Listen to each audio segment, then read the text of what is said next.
which is fine.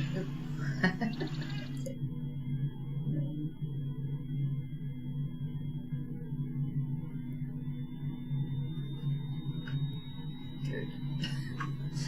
Hey everyone, welcome to the 17th day of the For the Love of Writing month. I had to check a few things because it seems that, well, let's just say I have conflicting messages about the delay in YouTube, but we'll see how it goes. So, what did I do today? Nothing yet. Well, I did do something. I've been thinking about the consequences of what that one bad guy revealed to me yesterday. I have a feeling that it won't really affect the outcome, the result, the storyline, I should say, of Go Fly, so that's a good thing. And it will affect the main storyline of Tergaenae Chronicles, and it will most certainly also affect the confectioner's journey. But that's fine. That's fine.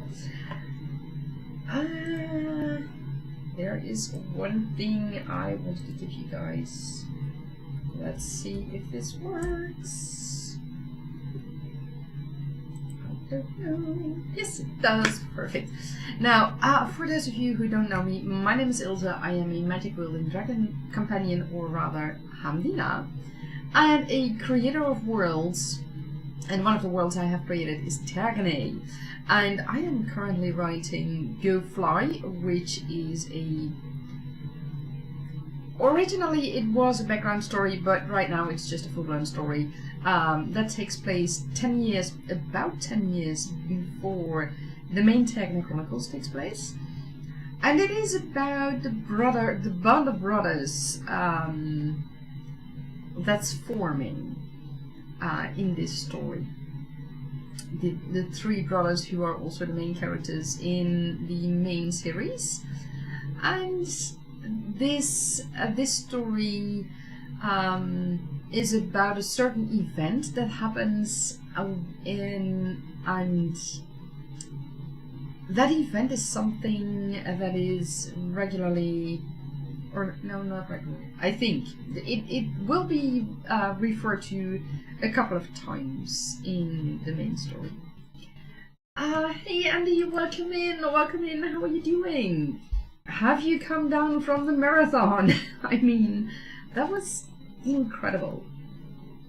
I'm still in awe of what we achieved with the marathon. There were so many people and so many new authors I met, and it's just awesome. I love it. And we're still going on about other things. Also, we will be looking forward to things in the future, so that's awesome. I can't wait to participate in more things like this.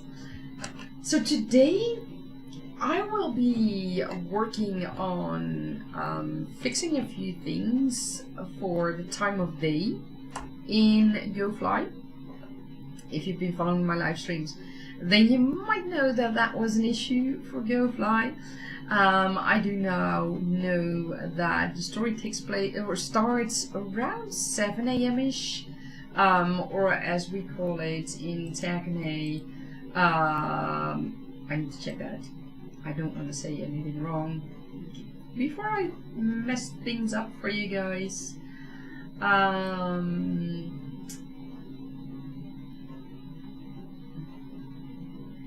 Here. It is 7 AM is the second half of what we call the Hour of the Bell. In Tergaenae, the day is divided in 12 parts, and each part has 2 hours compared to our Earth time. and each aura has a specific meaning. Some things are also related to the Big Divide, the big event that happened about 1,000 years before the main series takes place. And you see that some things in the schedule are referring to that event and to the outcome of that event. And in this case, it's just the hour of the bell, and that is basically work. Also, that's good, especially since the guys were working. They were not slacking off. But yeah, I need to check a few things. I need to make sure that the how shall I say that the world building properly reflects the time of day in GoFly. Hey Shannon, thank you for making friends with the like button. Thank you so much. And if I'm correct, you are currently streaming, or are you ending your stream, or have you ended your stream? When I checked in, you were still streaming, I think. So welcome here. How are you doing? I was considering that I need to ask you something. No, I didn't need to ask you something. Tomorrow, for those of you who haven't heard it yet, I will publish my author vlog. And in my author vlog, my update vlog, I will have a few new news bits for you. So keep an eye out on the channel for that. So yeah, I will be working on GoFly today. So let's dive into, before I finish that sentence, let me first ask you 2 questions, and you can answer that in the chat, and we will look at it after our creative session has ended. What is your deepest joy about writing, and what is your darkest fear about writing? I'm looking forward to hearing your answers. And I will see you in 60 minutes soon. Shannon, you say you're finishing up with uploading your current work in progress into Story Origin to look for alpha readers starting on Thursday. Excellent, that's great to hear. And you are done streaming now, but you have a charm chats in a few hours. If I'm correct, that's the one where you interview other authors, right? Who are you interviewing today? I'm looking forward to it. I think I caught one of your streams. Maybe it was live, maybe it was as a VOD. I don't remember, to be honest. But it was fun to hear. So yeah, that's great. I love that you do that, and that you keep on looking for ways to give us more connections with authors in different ways. So that's great. Thank you very much. Shannon, you say yes, interviewing other authors, play a game, and then do a sprint. That's great. That's awesome. So since that's in a few hours, I think I would be joining, because it's already 7 p.m. here in the Netherlands. So I already have a bit of a problem with brain fog. So yeah, I think I need to go to bed in a few hours. So let's hop into our creative session, and I will see you guys in 60 minutes. There we go. Oh, and I need to move something. Yes, there we go.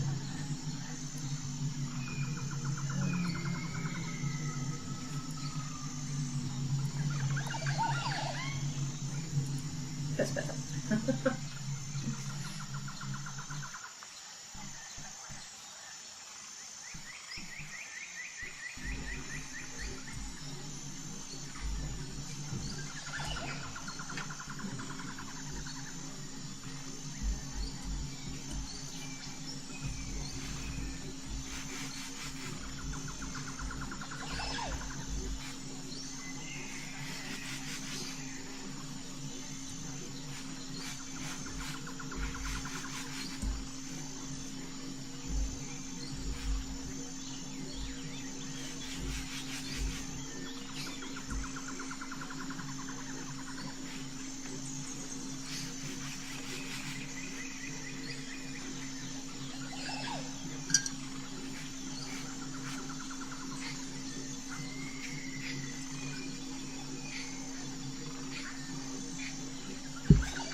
And that is the end of our creative session. How did it go for you guys? I have to say, I'm pretty satisfied. I have the timing completely fixed in all the chapters I have written so far in Go Fly, so that's a good thing.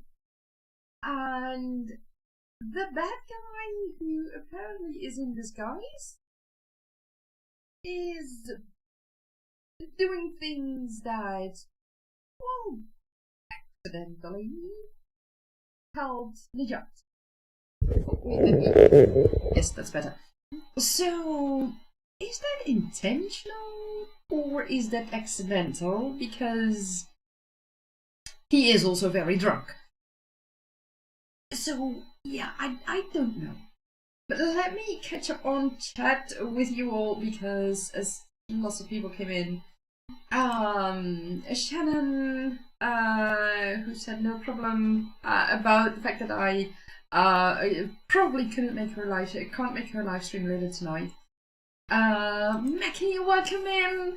And for those who don't know Mackie, she is a wonderful friend of mine and a variety streamer on Twitch. So if you like to play casual games like Dinkum, House Flipper, all kinds of other games, I can't think of them right now, be sure to check out Maggie's channel.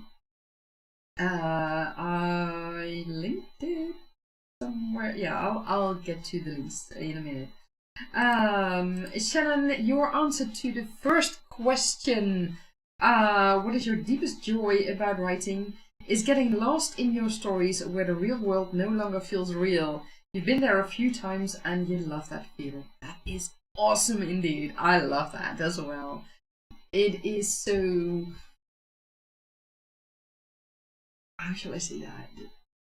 The moment that your characters come to life in such a way, and not only your characters, but the world around them, and that you feel like you're in it, that is such an amazing feeling. And I hope that with my writing I can draw my future readers into that world that I'm experiencing myself as well. So yeah, when we reach that point, I think that's excellent. So I'm happy to hear that you feel the same. And a few shout outs for Andy, who was earlier in the stream. And of course also Shannon, who came out of her stream and who goes back in another stream later this evening. My evening, I should say. And of course Mackie. Here's the stream of here's the link to Mackie's channel on Twitch. And I'm going through all the notifications because my system is still double posting everything. Shannon, your darkest fear about writing, not really about writing, but that you will get dementia or Alzheimer's and won't be able to remember anything to continue writing. I can totally imagine that. That would be so awful. I mean, with the brain fog that I have due to post-COVID, my memory isn't always that good, and luckily I can grab back to my world building notes, etc. But it also hinders me sometimes that I really need to go back a chapter or two chapters to remember what I was writing and where I am exactly in the story, and that causes a delay in writing. And I would hate that to happen. And basically, the weird thing is, I used to be able to write effortlessly for hours on end, and really it would just, the words would just flow. And now I am dependent on my energy level and how my energy level influences basically my brain. Because that's one of the things that COVID does, because if you become too tired, both physically and or mentally, then COVID causes your brain to basically shut down more and more, get into the brain fog stage and other things. And this is something I wouldn't have expected several years ago. And now I'm living with it. So partially that fear, because back then I was thinking, okay, as long as I can just keep on going the way I'm going, then it's all right, and I can write everything I want. And now I am in that situation where my brain is not cooperating like it was before I got COVID. And the weird thing is, right now it doesn't scare me so much anymore. A year ago, the situation would have been different. I mean, I had the experience where I had a very good creative day, and after that I needed a week to recover from that. My brain, my body, as in I had my muscles were aching just because I had a creative day in writing. I had headaches. I was just feeling all over sick, and I was really scared of that. And it withheld me from writing. Now I seem to have found a way to handle things better, to make sure that I'm for example, I'm not writing a whole day anymore. I'm doing these live streams, and outside the live streams I may work in the morning or sometime later in the evening, and during the days that I'm not live streaming. And then that seems to work for me, and that has taken away the fear that I had originally, because about a year ago I was really afraid that I couldn't finish my stories anymore, that I had all these things in my head, but I wouldn't be able to get it out anymore. But I found ways. And I mean, it's not ideal, but the fact that I learned to live with it, and that I've learned to work with it, is also in a way comforting.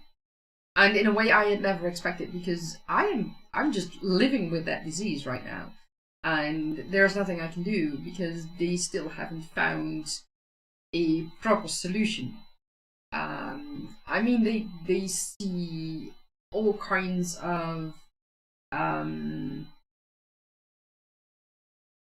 similar symptoms with Alzheimer, with MA, CVS, with MCAS, with I don't know, all kinds of diseases that are related to chronic fatigue and similar things, and the issues in the brain and things like that. And they haven't found a solution for us yet.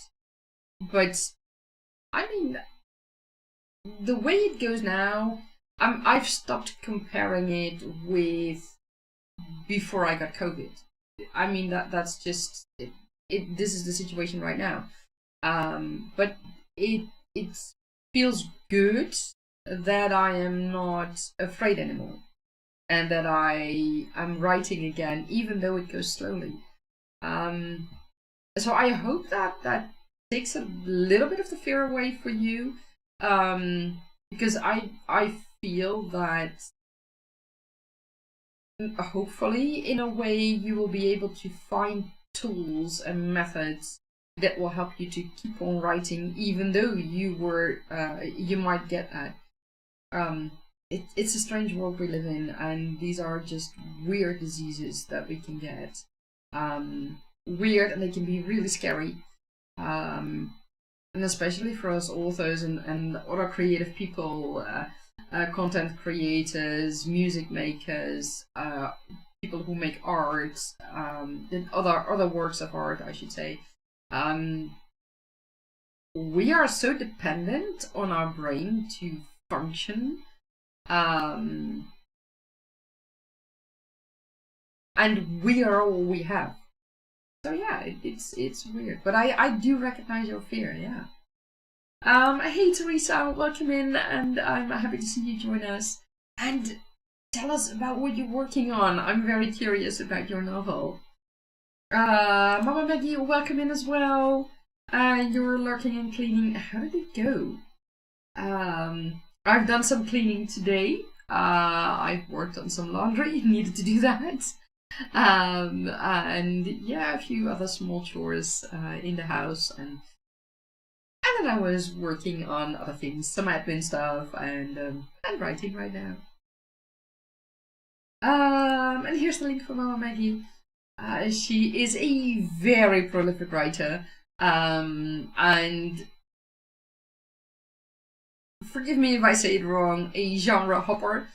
In a good way. Mama Maggie has written several dozens of novels.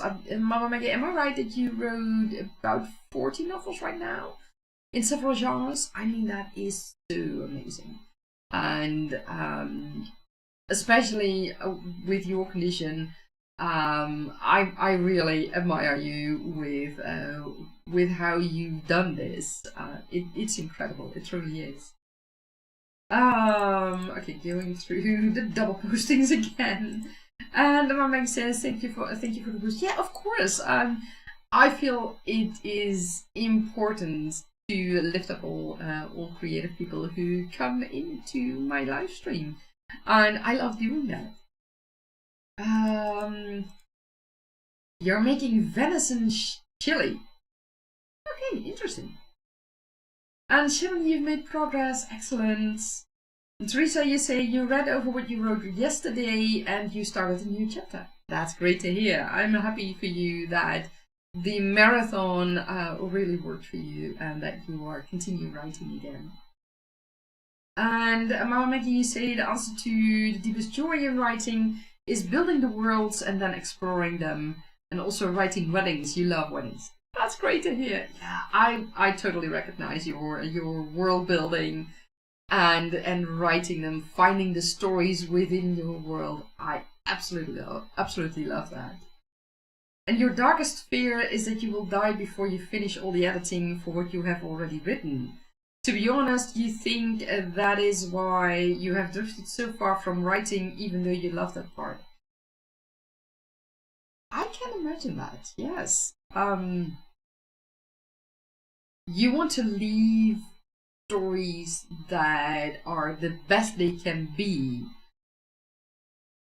You don't want someone else to finish it for you. I totally understand that. And I totally understand that you want to edit your stories to the best that they can be before you work on new stories. That's quite a dilemma. And you love that part the most, yeah. Shannon, you said, oh my god, you sent your cover designer a brief. You sent your cover designer brief to your designer today, and you told her that you were having a dragon done by an artist. She just writes back, do you have a rough estimate of when you can expect the dragon? And then she said that was an amazing sentence to write. Was she expecting the dragon in real life to appear, or? I mean, that's, yeah, I can totally imagine that. Shannon, you said, or you would miss that part too, Mama Maggie. Yeah. And Mama Maggie is so sorry that I am struggling with it. Yeah, thank you so much. Yeah, it's just, it's weird, but I slowly have found ways to deal with things. So yeah, I'm getting it. I mean, I'm not getting better, but I am slowly better at handling things. And with that, the stress has gone down, and my irritation, I don't have irritation about it anymore. I don't feel sad about it anymore. And that has also given me a sort of freedom. I mean, I don't feel guilty anymore if I write something even if it will cost me muscle aches and brain fog later on. I know now that that's part of my life now, and I'm used to it, and I'm not angry about it anymore. So yeah, it's weird, but in a way I have accepted it. I think. Maggie, yay! You just won against the Amazon revoking blue butterflies category. They restored it. Excellent, congratulations! That's awesome. I'm so happy for you. A lot of books, and you wrote a lot of books and anthologies. Yeah, that's so amazing. So, guys, be sure to check out Mama Maggie's channel, where you will find all the links that you need to buy her books. And Mama Maggie says, congrats to Shannon. Teresa, thank you for asking. You're working on your first novel, a sweet, cozy sports romance. That's awesome. That's I don't often read sports romances, but it sounds great. Mama says hi to Teresa, and she's following Teresa. And same. And Mama Maggie said, you did your whole writing journey wrong. You wrote the Himalayas, and now you have to drag a garden spade and hand broom to finish the editing. Yeah, I understand. I understand completely. I mean, I haven't reached that point, but I just see it happening, and yeah, I can totally imagine that happening to myself as well. I mean, Go Fly started with the idea of a background and then short story, and I mean, I am 6 chapters in, and I'm already at what is it? I just reached 16,000 words, so I have another 5 chapters to write. So by the time this story is ended, it is finished, I guess I will have at least a novel, a novella at hand, or a novelette. I mean, but I mean, it's closing in on being a novella. I just hope it doesn't turn into a novel, because that was so not my intention. We'll see how it goes. And I have the main Tergaenae Chronicles series that I'm already writing. I have the Confectioner's Journey planned, which also consists of multiple books. I have the Ways of the Courtesans planned, which will also consist of multiple books. And I have a Food House story planned. That will probably be a standalone. So I don't know at how many books I will end up with everything I have already planned. And I'm sure I'm about to find more stories in Tergaenae. And I truly love that, don't get me wrong. I mean, I love Tergaenae, and I think Tergaenae is basically, for me, my forever world. I will keep on finding stories in that one. I might make I might look at other worlds. I have Genema, which is developed, which has been which I have developed as well. It's not as fully developed as Tergaenae is, but it goes a long way. That's a world that I originally created for a video game I wanted to make. And for that world, I also have several standalone books in mind. And I have another world created that was a much smaller world for another small video game I wanted to make. And I have two dystopian stories. Fantasy dystopian, so not Earth dystopian, but 2 dystopian stories that I might also write in the future. So that's a lot of projects. But first I want to finish Go Fly, and then continue with the main Tergaenae Chronicles series, and I will see how everything goes. Shannon, you say to Mama Maggie, you believe that Mama Maggie needed that path. I think so as well. Yeah. And Mama Maggie, you say you are hoping to finish recording Sanctimony and Stepsister's Secrets. And Stepsister's Secrets for the Moon is a waxing podcast, but the wind is howling and you're under a red flag fire warning today. Ooh my god, that's not good.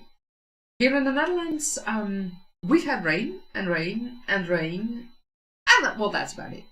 And I think the snow has mostly melted. The snow that fell yesterday, the day before. So yeah, it's completely different here. But and also no loud hard winds, so that helps. Mama Maggie says thanks to Shannon. And you are you love how excited I am for my other projects. Yeah, it's great. I mean, there's so many things I can work on. But I'm keeping my focus right now in Tergaenae, because that is the world for me. Shannon, you say you hope everyone stays safe over there. Exactly. You can have all the rain you want. I mean, I'll send a note to my mages to send it to you, and hopefully they can help you with it. I mean, here in the Netherlands, I think we are quite lucky that that we don't have that kinds of fire. I mean, we have had some fires in nature, but in the end they all could be controlled, so that's a good thing. I mean, we've seen it here in Europe as well, in France and in Spain, where there were really bad fires. I guess here in the Netherlands we're lucky, at least so far. I mean, was it about, let's say 6-7 years ago, 2019 if I remember correctly, we had a drought that started in February, the end of February, and it lasted till October. We had no rain of any significance. So by the time it was summer, the trees were dying where we stood. That was so weird to experience. And the ground was hard and dry, and it was such a weird time for us because we're not used to that here in the Netherlands. We Dutch we call our country also the frog country, or kikkerland, because one, we are below sea level, and two, we regularly have rain, so we don't have those dry spells. I should say we normally don't have those. It's slowly starting to change, but hopefully it won't be too bad in the future. Mama Maggie says to Shannon, you ran the sprinklers for 2 hours this morning before the wind got too bad and you have the go bags ready. So far you haven't had a planned blackout. You're hoping your stream goes okay. I hope so for you too as well, Mama Maggie. It would be so bad if things were going to happen. Smithella787, thank you so much for following. I love it. Mama Maggie, wildfires can be terrifying. Yeah, I mean, I've seen it on TV, and that's enough to get me scared of those wildfires. I'm just so happy that I have never had to experience it myself firsthand. I'm so lucky with that. Hi, and how are you? I'm doing good, thank you so much. What may I call you? Ella Smith, what do you prefer? I mean, wildfires are a force of nature. And I know that in some cases they are also, how should I say that? Good for nature, for restoration, and some seeds will only sprout after they have been through a fire, things like that. It can also bring some nutrients into the ground, at least from what I understand. But in places where you live, that can only be terrifying. Shannon, emergency first aid kit and all that. Asking Mama Maggie. Mama Maggie say your middle wants to move to the Netherlands or Greenland. She's very welcome here in the Netherlands. She fell in love with those places and their people while on deployment. Oh well, she's welcome to come here and stay here. We're very safe. Yeah. Ella. Okay, thank you very much. I will call you Ella. That's handier. And Mama Maggie says to Shannon, yes, and change of clothes, medicine, bag with copies of all your important documents. Backups of your computers, that is so important. Especially with all the work that we do as authors, you need those backups, yeah. And Shannon says, great, sounds like you are as prepared as you can be. I mean, it's the fact that you have to think about things like that. Here in the Netherlands, we don't get a warning for that, but we are advised since a couple of months to have supplies for a situation when, for example, we lose power here in the Netherlands. And with everything that's going on the east side, I mean, yeah, we just don't know. The loss of power is, I think, at the moment our greatest fear here in the Netherlands, combined with with the fear that other governments could take over by hacking our systems, by getting data they shouldn't have, simply because, for example, a company that handles sensitive information for us now is going to be in the hands of another company outside the Netherlands. So yeah, there are real concerns, and yes, we are advised to make sure we have supplies like water and food for at least 3 days, but they're not advising go bags and things like that. Even though, I mean, our country has been in the middle of a war not even 100 years ago. But I think they don't expect that we will have a ground war here in the Netherlands. And I have to be honest, that's something I don't expect anytime soon here either. Unless the whole world goes out of control. I mean, then it's all on a ball game. But yeah, those are the things that we are advised for right now, and we don't need to deal with wildfires, luckily.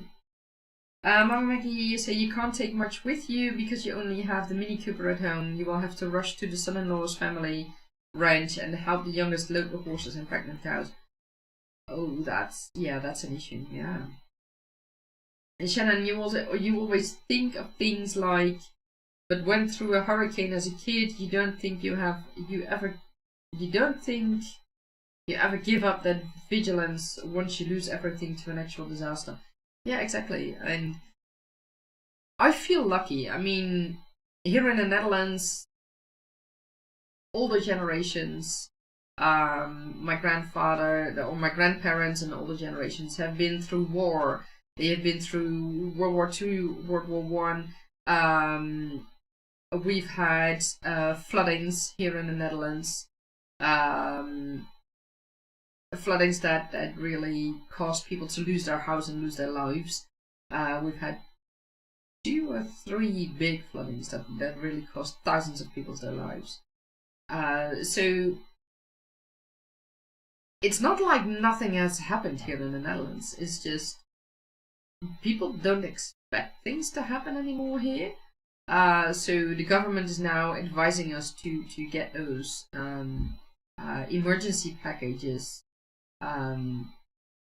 to get people prepared at least somewhat.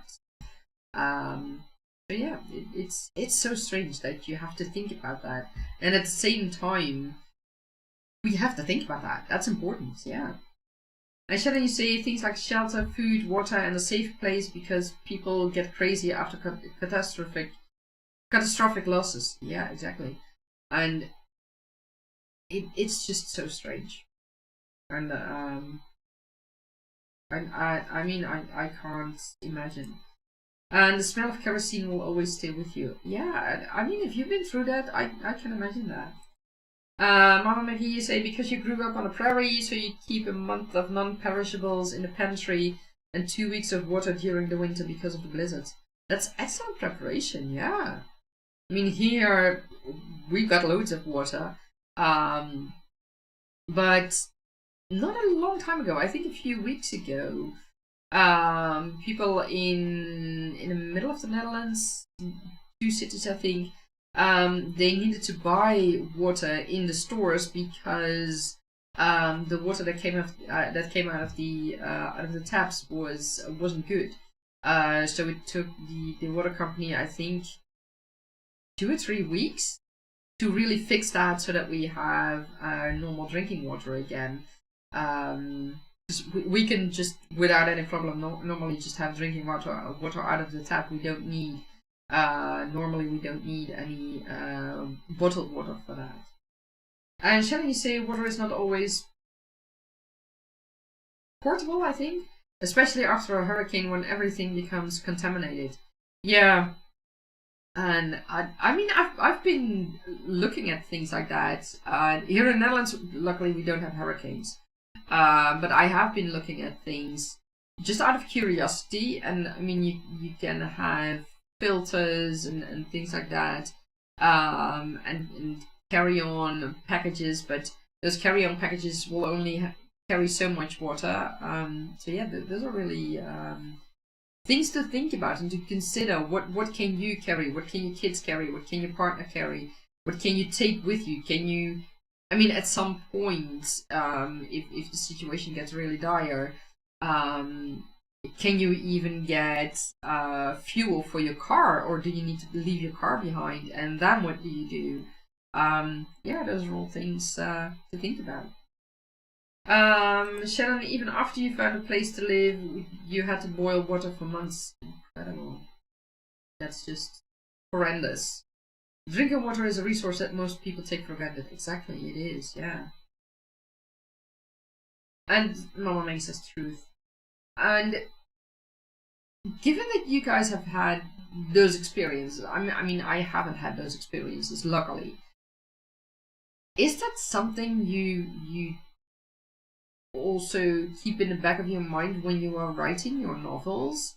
Is it something you work into your novels, maybe subconsciously or even intentionally? And in the meantime, Ella, let us know how you are doing and what you are working on. I'm very curious about that. I'd love to hear it.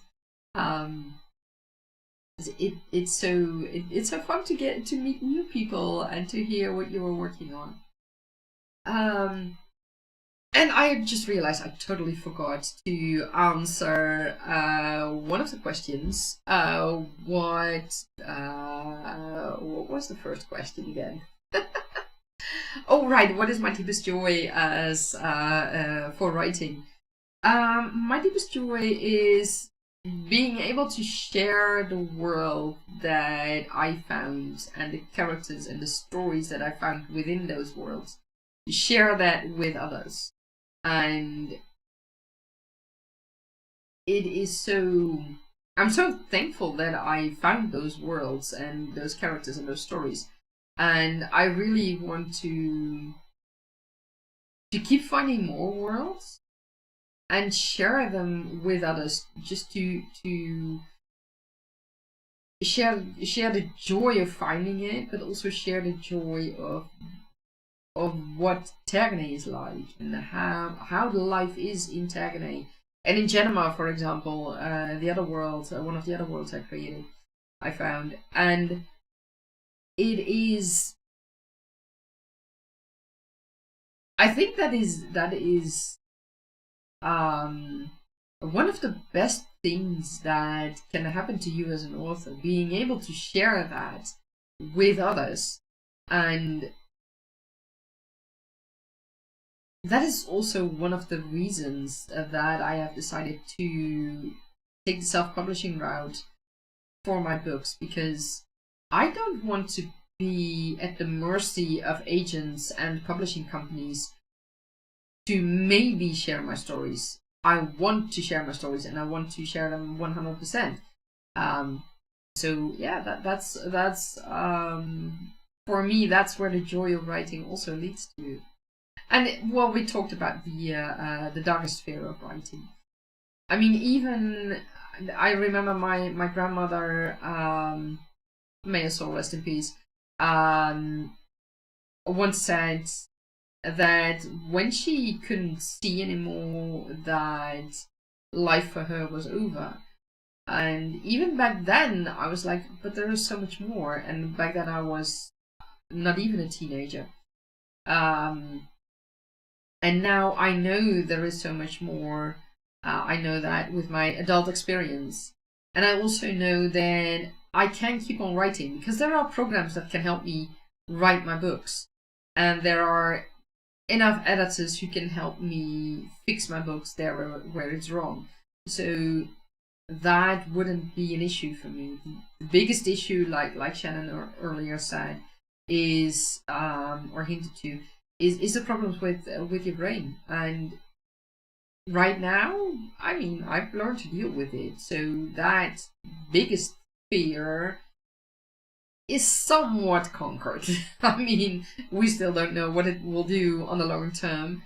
But as things go right now, I mean, it's doable, and I can still write. Granted, not as fast as I used to, but I can still write, and that has taken away that darkest fear for me. Another fear would be not being able to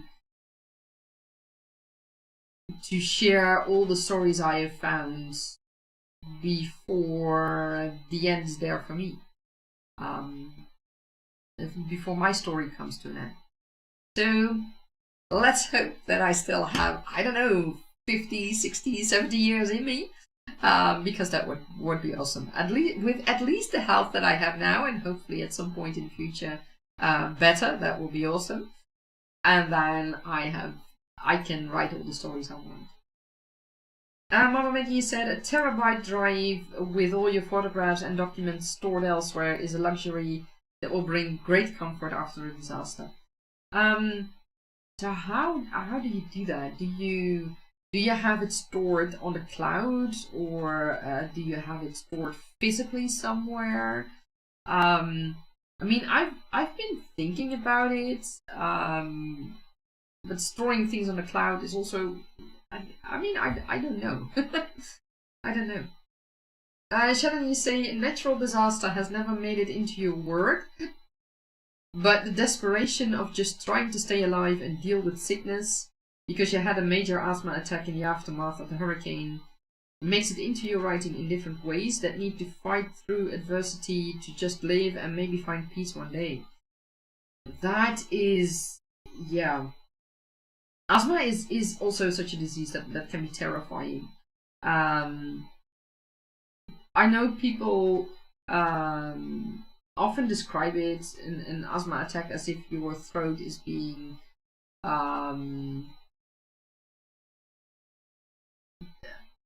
how do you say that in English? As if someone is grabbing your throat too hard. For me, it's like there's just as if someone shoves a lid into my airway. And I can that's how it works for me for some reason.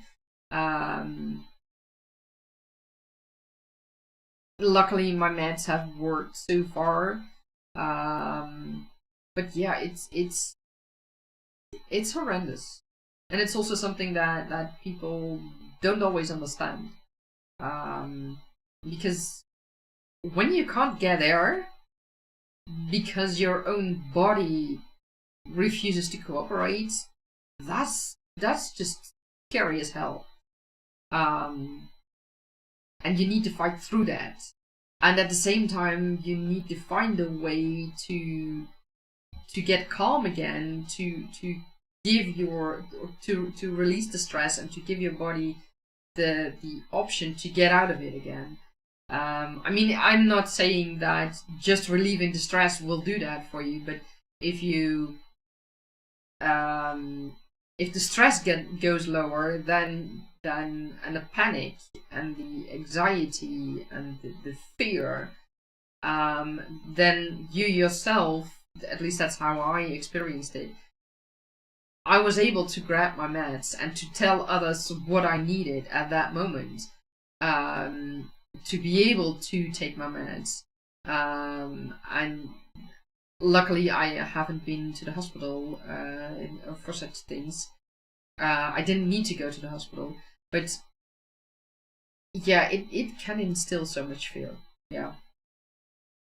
Mama Maggie, you say you grew up with constant awareness of potential disasters and you raised your kids with that awareness. Disasters do show up in your writing. Wildfire and blizzards in Pagosa Cliffs are as real as you can write them. I can imagine, yeah. And the trauma of the rush of mass evacuation is best seen in Terror-Earth, Falling, and the aftermath of the harvest of Terror-Earth, your alternate university Earth. And the loss of billions becomes a collective despair for humans. I can imagine that, yeah. It's just that's just plain downright terrifying, yeah. You have a physical storage media with the brother-in-law and one with the middle child in another state. Yeah, that's the difference here in the Netherlands. I mean, the biggest distance between north and south of the whole country is 300 to 400 kilometers, so that's about 200 miles, if I'm correct, a little over 200 miles. For us, it's already far away if we're halfway the country. And I don't have anything stored with family members. Maybe I should have. But yeah, it's a good idea to think about these things. Mama Maggie, you say asthma attacks suck. Yes, they do. Absolutely. For you, it's like trying to breathe through wet cotton with a brick on your chest. Yeah, that's also very, very terrifying. That also shows how asthma can work so differently for each of us. It's so weird, and I am so glad that there is effective medication for it, that we can keep on going, at least most of the time. I mean, I have medication that I need to take twice a day, and that works greatly for me, and I'm happy with that. And that is to keep it all at bay. And I have medication for when I am in an asthma attack. And I'm very thankful that we have that medication. And I'm very, very thankful that I never had the need to go to a hospital.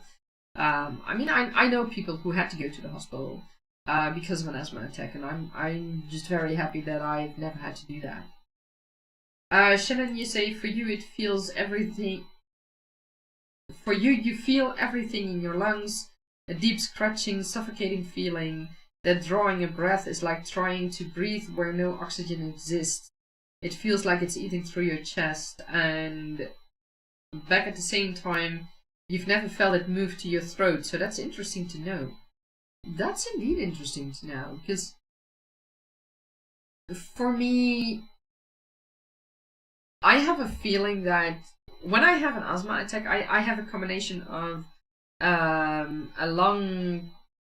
shortage in lung capacity and a problem with my airways up until my lungs. And when I have an asthma attack, I can keep on coughing, and I have the feeling that I'm coughing up, sort of coughing up the oxygen, and that way the oxygen leaves my body, but it's not going back because that lid is shutting down. It's shutting my airway, right after I've coughed. So it's like the oxygen is it's like it's sort of pushed out of my lungs, but it's not coming back. So it's mostly this part that that's giving the problems at that moment. My lungs keep on going, in a way, until there's no oxygen. But luckily, I haven't reached that part yet.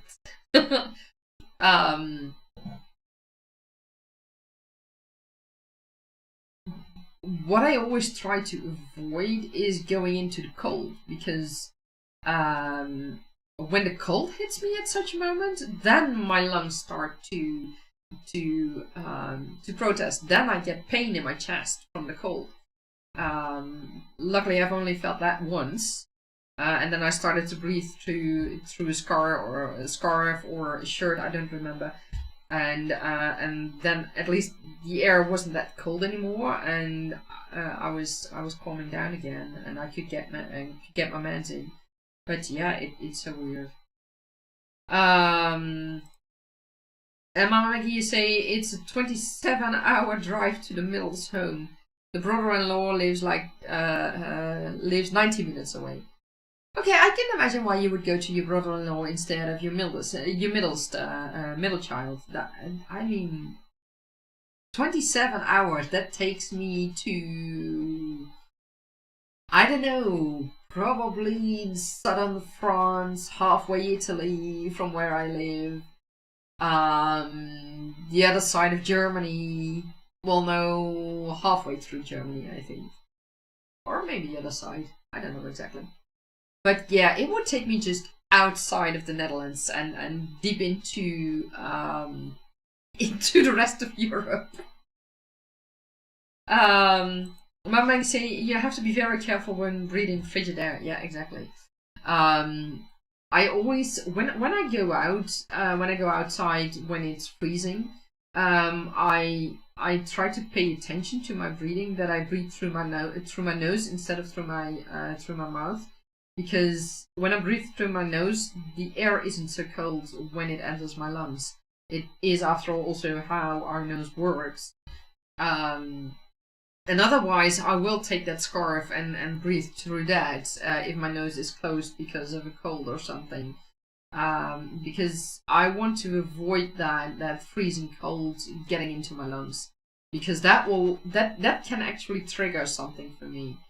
But usually I have to pay more attention to things like someone's deodorant, or when someone's smoking close to me, because those can also very hard trigger my asthma. So I try to stay away from things like that. Because yeah, I know my asthma will be triggered by things like that, and I don't like that. Yeah, it's so weird how our bodies work, and sometimes I really wonder why do our bodies work like that? Why does my body turn against itself in a way? Like with asthma, with allergies, with basically that immune problems. I mean, why does it do that? It's so weird. Shall you say same? Yeah. Hey Ella, welcome back. Ella, did you hear my question? I don't know if you were there. I'm looking forward to hearing what you are working on, or we're working on during this creative session. It would be great to hear. So yeah, it's. I mean, certain things I can take with me in my stories, certain experiences I've had as a child and older, as teenagers and things like that. Um, I mean, I also know how terrifying it can be. For example, when you have a bad reaction to medicine.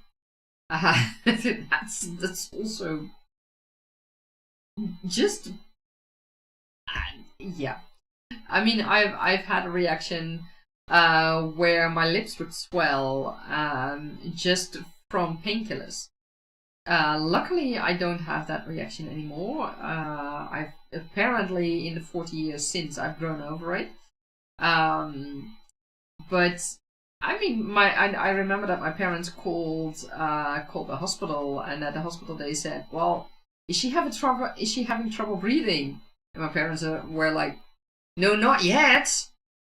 Well, until she does, there's nothing we can do for her. Just yeah, you can come when she's having trouble breathing." My parents were like, "What the hell?" I mean, her lips are twice, thrice as large as they're supposed to be. Yeah, but we can't do anything about it. That was 40 years ago, granted, so I hope it would be different right now. But that scared me because they said it could go down to my throat. And then you're like, but wait a minute, my lips are like that, and if that goes down to my throat, then I can't breathe anymore. And I was a teenager. I was no, not even a teenager. I think I don't remember. I was somewhere around that age, the 10, maybe 12 years old. And then you hear that, and you're like, "What the heck?" So yeah. Ellie, you said you were working on animation. Oh, that's great. What kind of animation are you working on? It's always fun to hear that. I'm not into animation myself. But I love seeing how other people do that, and it's something I can't really do. I'm not used to that. I haven't learned anything about that, so I mean, I would have to first learn about it to learn how to do things. Um, yeah, I mean, it's I think sometimes I just weird, and our bodies can really be weird at times. So yeah. And oh, you see, you're an artist. Awesome, amazing. That's great to hear. So animation is your is that your main form of art, or is it a part of the art that you do? And you say you do animation, VTuber models, 2D, 3D overlays, emotes, logo, banners, character art, comics. Wow, that's incredible. You're really doing a lot, and you can do it all. That's great to hear. I mean, it's fun to see people working on art and that they enjoy it. Um, can you show? I don't think you can show me right now. I don't. I don't think you can show me in the live stream, in my live stream, um, because you can't. Yeah, I have Discord. Um, you can find the link in a description. In a description. At Twitch. No, I'm not gonna do that right now. No, sorry, Ella, I'm not gonna do that right now. Mama Maggie, you say, oh no, the power is blinking. Oh no, that's not good. That's not good. I really hope that that the power will stay on. I really hope it for you, because that's having power blinking. That's yeah. That wouldn't be a good thing if that were to happen.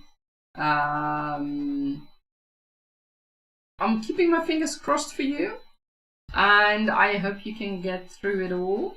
And that you will not lose connection, please.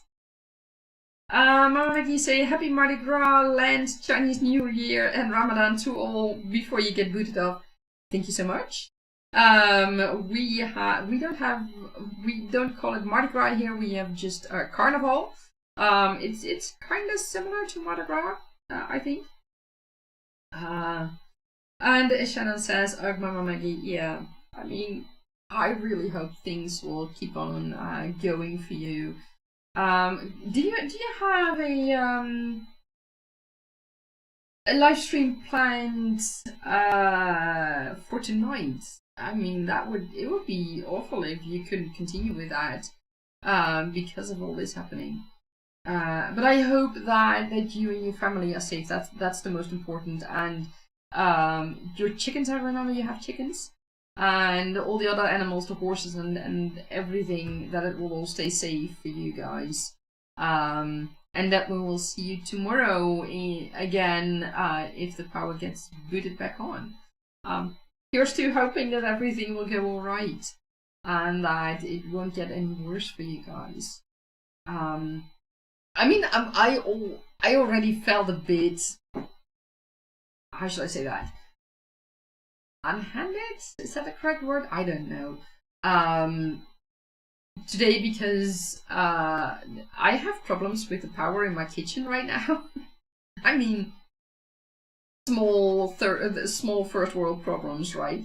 My kitchen is divided into power groups, and one power group seems to have a problem at the moment.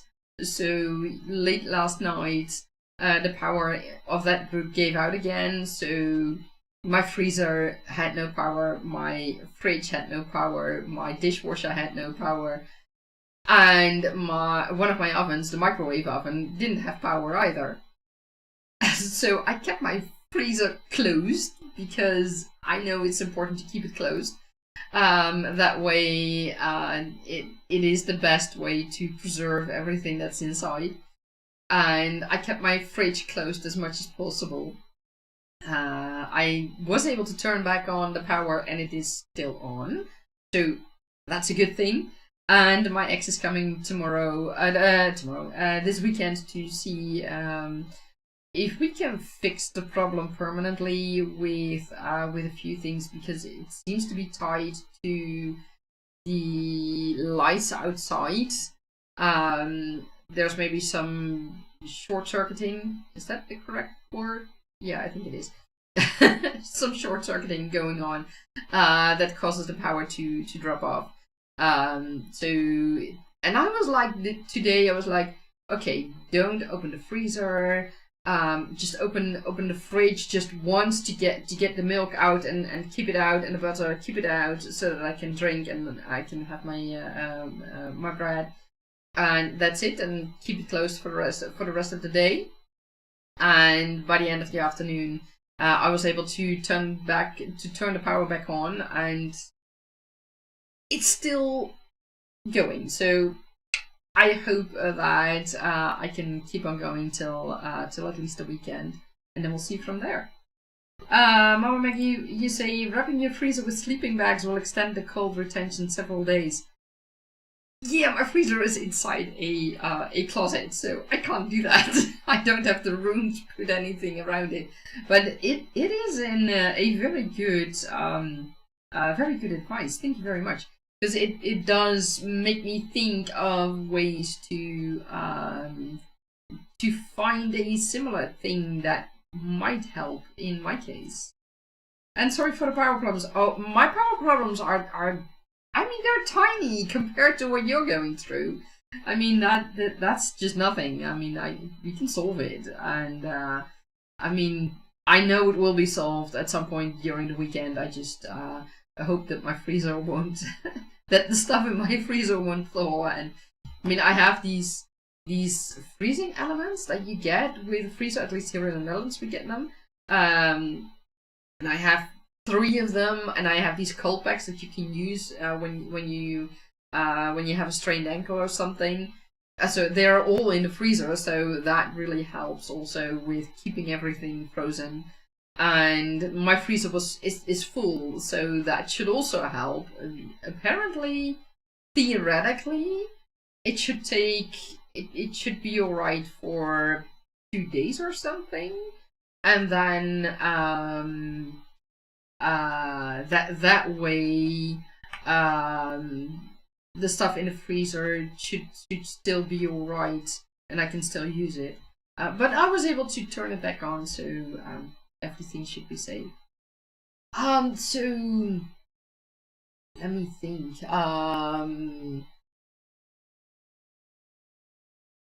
Yeah, this is about it. Do you guys have any questions left? Because I don't. At the moment, I don't. I mean, it's fun that we are able to connect this way. I love it, and I love it that we get to write together. I mean, it's often said that writing or being an author is a lonely job, and I mean, yes and no. Yes, we write alone unless you have a co-author. But I mean, yes, you write alone. You sit at your desk and you write. But by talking with you guys and talking with my sparring partner Dida about lots of things, and with other people, for example, when I was developing the Flutter Nymph, one of the fantasy creatures in my world, I also talked about it with an artist friend of mine, with Andy Fraser, who now has made the artwork for the Flutter Nymph. And I talked about him I talked with him about the design of the Flutter Nymph, about the concept I had in mind, and if certain things could work or not, and how things could work that I had in mind. And that is all for the world of my books, and also for Tergaenae, and for the story also, because the Flutter Nymphs play an important role in the history of Tergaenae, and one particular Flutter Nymph plays an important role in the whole story of the Tergaenae Chronicles, for example. So for me, it was also important. I'm sorry, I'm hearing weird things.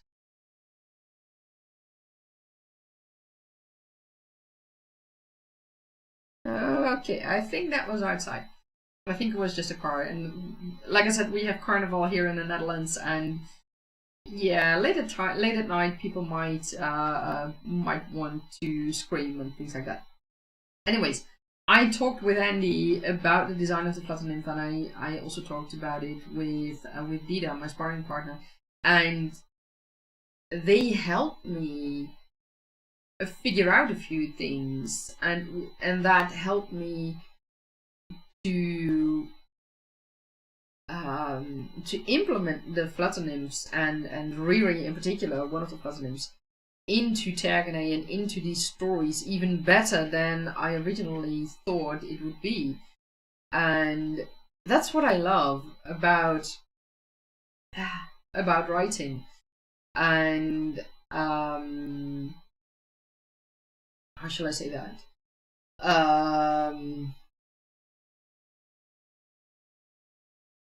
Let me think.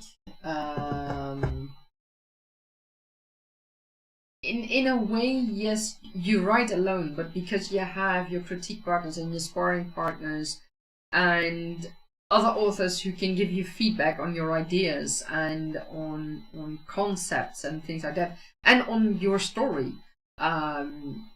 It's not. I don't experience it. Let me put it that way. I don't experience it as a lonely job. Because I can get feedback and input from lots of others. Yes, I write alone, but it's not, for me, it's not a lonely job, and that's what I like. What I love about these live streams and about communities, author communities, where we can support each other. And I feel that that's very important. And I really loved the marathon that we did last week also because of that, because you could see people joining and having fun with each other at the other end of the world, for example, all because we are writing, and we're all working on our own story, but we are writing and we are supporting each other, we are lifting each other up, and that's what I love about the author community. And I hope we can keep on doing that for a very long time, for years and years, decades into the future. That would be so amazing. And especially in these times, I think it also is very important if we can keep on doing that. So yeah. But enough of that all. Enough of my rambling. I feel that I am pretty tired right now. I don't feel that... I feel like I can't continue with my writing.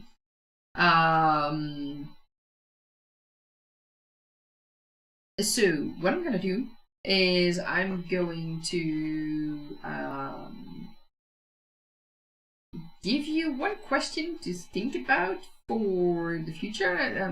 You can answer me in Discord, or put it in the chat, or put it in the comments later on. I'm working together with Hala. I'm working on the Indie Author News show, and I will tell you guys all about it in tomorrow's in my in the author vlog that I'm posting tomorrow. But in the meantime, if you know anything about book releases that are coming up, or crowdfunding campaigns that are coming up for book releases, or writing events, let me know about it, and I will tell you tomorrow what I'm going to do with all that information. Shall you say thank you for the sprint? You're welcome, and thank you so much for joining. And I will catch your live stream later on tomorrow at some point. I wish you a lot of fun with your next author and with the games and the sprints tonight. Well, mine tonight. And for now, I wish you all a wonderful Wednesday filled with creativity and magic. And I will see you Thursday again. I should have said thank you. You're welcome. Oh, I got it here.